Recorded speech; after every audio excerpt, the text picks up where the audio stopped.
What's up, y'all? This is No Fouls Given. I'm Big Waz. I'm here, of course, as always, with Paul Pierce, Danny Green. Make sure you subscribe to the show. Why is that, Paul?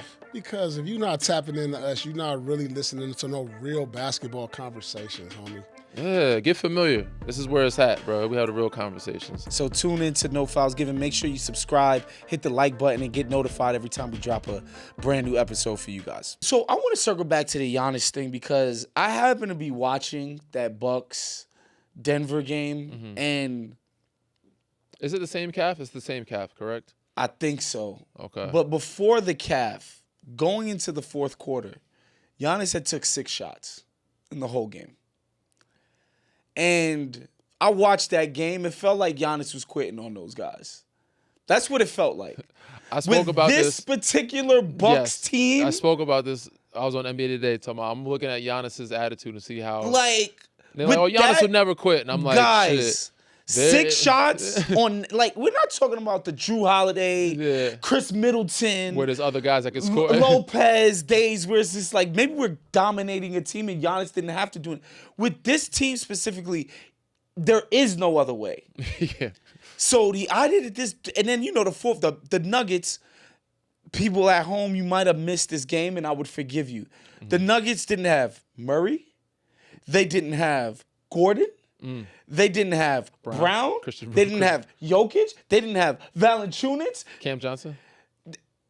Cam Johnson didn't play. Bro, I think there's 6 best players didn't play. This was the Tim Hardaway Philly Jr. situation, game. what they did against Philly, basically. Yes. What was the kid that had a game that had 8 threes against Philly? He had him a night. Damn, I can't think of his name. Was it Strother? No, like Carrington, some damn, I forget the kid's name. But what I'm saying is against that Bucks team, against that Nuggets team, for the Bucks to be down 18 to start the fourth quarter, 22 in the fourth quarter, and Giannis has 6 shots. 6 shots. And then again, people gonna say, this is a conspiracy, blah blah blah. I'm not. I promise you, I'm not doing a conspiracy thing. But he comes out, Danny, and he basically comes out with a Jalen Pickett. Jalen Pickett. Yeah. He basically comes out with a self-diagnosis. He said it before. Immediately after the game. Well, he's had enough strains. Danny. Listen, I'm with you, bro. I always play devil's advocate, but when he made when the injury happened, even both injuries, I'm like, how the fuck does that like the way it happened? Bruh, he says, and it shouts to Jamal Collier from ESPN. This is in his story. He literally diagnosed himself after the game. Before getting an MRI. Quote, I'm going to work my butt off to come back. That'll be probably the end of February. Beginning of March, Hopefully the team will be in place that we can at least make the play-in or make the playoffs. Just take it day by day, try to get better. Danny. He hadn't had an MRI yet. No. 2, this team is 3 games out of the play-in. They're in 11th in the East right now. They've played at a 3-11 pace when Giannis hasn't played. Okay. So the idea that he's going to come back 5 weeks from now. And then they're going to be in the we know that's not what's going to happen. They're going to shut you down for the season, bro. If you can't come back. If you can't come back within 2 to 3 weeks, if it's 4 to 6, you have no shot. And it depends, especially what that record looks like after that time, which I don't expect it to be very good. There's no reason to continue to, especially when you have multiple calf strains with the same calf, I'm assuming.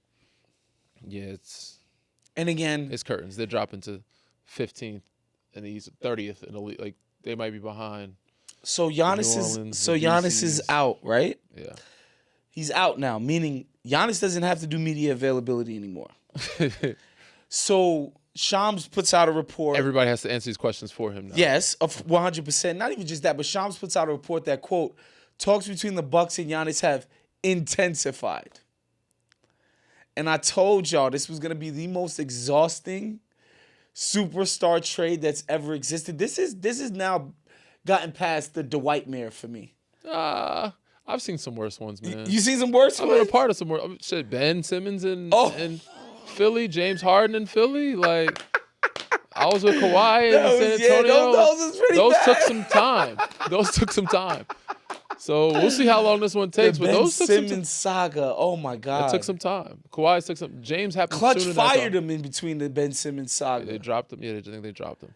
Jeez. But yeah, I said Kawhi I think took some time because his start around December-ish, and then reports came out like January, February, and then we had to wait till the end of the season. We're seeing if he's gonna hoop. Didn't play in the playoffs, and then it happened that summer. But took some time. But it was a drawn out situation. It was drawn out.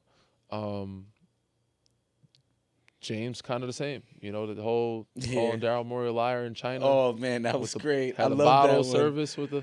I love that. That was a summer, and then it happened that fall.